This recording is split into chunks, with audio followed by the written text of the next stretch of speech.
तो hello guys, आप सबका स्वागत है फैंटास्टिक स्टॉक मार्केट में। तो आज अपनी मार्केट गैप अप ओपन हुई थी। अब जैसा कि मैंने आप लोगों को बताया था कि अगर मार्केट ज़्यादा गैप अप ओपन हो जाएगी तो फिर वहाँ पे जो है प्रॉफिट बुकिंग आने का ज़्यादा चांस रहेगा, क्योंकि अपना मार्केट पहले से ही अच्छा खासा मोमेंटम कर चुका है।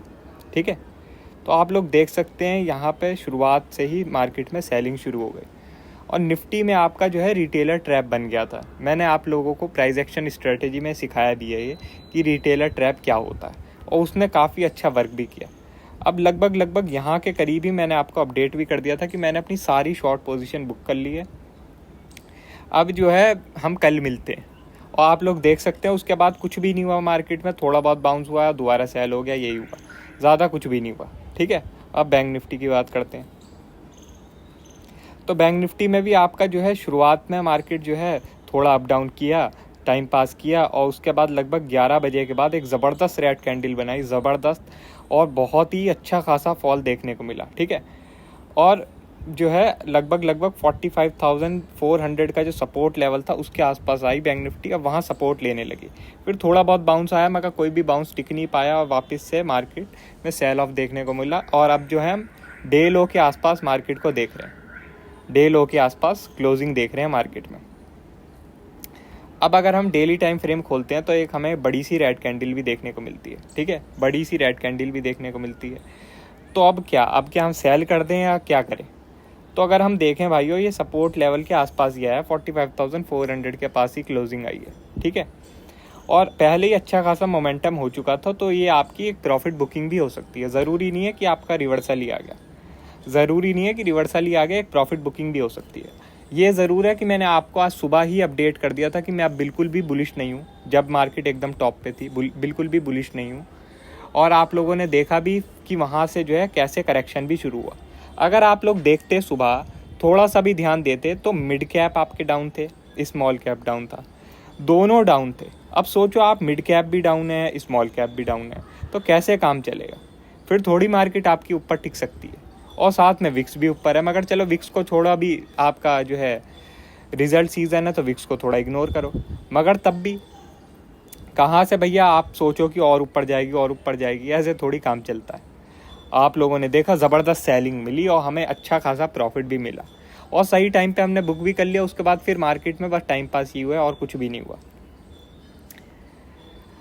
अब जो है भाइयों, हम निफ्टी की भी बात करते हैं थोड़ी, कि निफ्टी में यहाँ एक रेड कैंडल देखने को मिल रही है। अब मैं आपको बताता हूँ कि निफ्टी में गेम क्या है।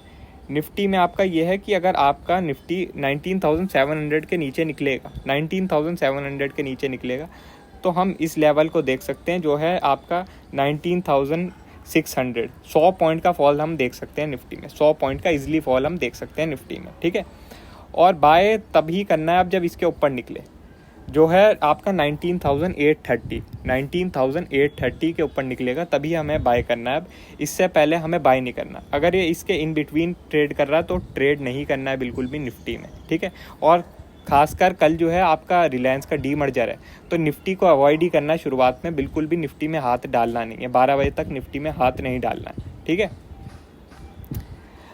अब हम बैंक निफ्टी की बात करते हैं कि बैंक निफ्टी में कौन से लेवल इंपॉर्टेंट रह सकते हैं।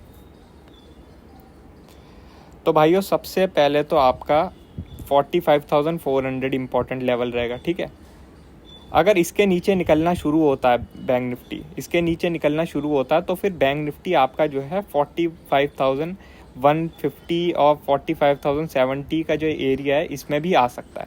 मगर ये याद रखना, ये सारा जो एरिया है ना, ये सारा एरिया सपोर्ट जोन है, ये सारा एरिया सपोर्ट जोन है। तो यहाँ पे आपका सेल करना थोड़ा मुश्किल रहेगा। सेल करने से टारगेट ज़रूर मिल सकते हैं, मगर ये भी नहीं पता कि कहाँ से रिवर्सल आ जाए। ठीक है, तो ये आपका पूरा का पूरा जोन एक सपोर्ट जोन है, तो यहाँ सेल करना थोड़ा मुश्किल रहेगा। यहाँ अगर आप सेल करते हो तो जल्दी आपको पोजीशन बुक करनी होगी। यहाँ पे बहुत बढ़िया गेम था, यहाँ बहुत बढ़िया गेम था, आपका टॉप बन रहा था, आप लोगों देख रहे थे कि निफ्टी में रिटेलर ट्रैप बन रहा है। ठीक है, और ऑप्शन भी आपको ये दिखा रहा था निफ्टी का। अगर आप ऑप्शन देखा होगा आपने, जो मैंने आपको ऑप्शन से मार्केट की प्रिडिक्शन करना सिखाया है, तो निफ्टी के ऑप्शन ने पहले ही बता दिया था कि भैया मार्केट में आज सेल है, मार्केट में सेल है। तो आपने देखा निफ्टी भी गिरी और बैंक निफ्टी भी गिरी, फिर निफ्टी भी गिरी, तीनों इंडेक्स अच्छा खासा गिरे। ठीक है, तो अगर आप मौके पे चौका मारते हो तो भैया आपका बढ़िया रिजल्ट मिलता है। उसके बाद फिर आप देर में भागना शुरू करते हो तो फिर तो आप लोग जानते हैं कि फिर क्या ही मिलेगा, यही बात है। तो अब जो है थोड़ा सा हमें कॉशियस हो जाना है, क्योंकि आपका ये सारा जोन है सपोर्ट जोन, ऊपर है आपका सेलिंग जोन। तो आपको थोड़ा सा कॉशियस हो जाना पड़ेगा और थोड़ा बहुत आपको प्राइस एक्शन देखना पड़ेगा। और वेडनेसडे और थर्सडे दोनों दिन आपको स्कैल्पिंग का माइंडसेट ही रखना है। छोटे छोटे टारगेट ही सोचने, बड़े बड़े टारगेट नहीं सोचने, ठीक है।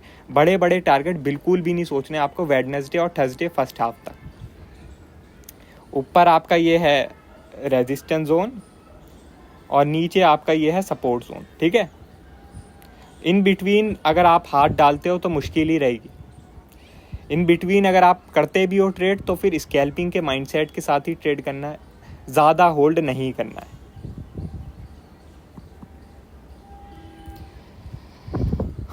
और विक्स जो है अब ऊपर जाने लगी है, जो कि बहुत ही बढ़िया साइन है। अगर आपने देखा होगा कि अब आपके ऑप्शन बढ़ते हैं, अब आपके ऑप्शन के प्रीमियम बढ़ते हैं, आपको मज़ा आ रहा होगा अब ट्रेड करने में। तो बस यही है, जैसे जैसे विक्स ऊपर जाने लगेगी, 13 के ऊपर जैसे ही विक्स हो जाएगी ना भाइयों, और आपको ट्रेड करने में और भी मज़ा आने लगेगा, ठीक है। तो बाकी और कोई अपडेट होगी हम आपको टेलीग्राम में बता देंगे। वीडियो अच्छी लगी हो तो लाइक कर देना और चैनल पर नए हो तो सब्सक्राइब कर देना। आज के लिए बस इतना ही, थैंक यू।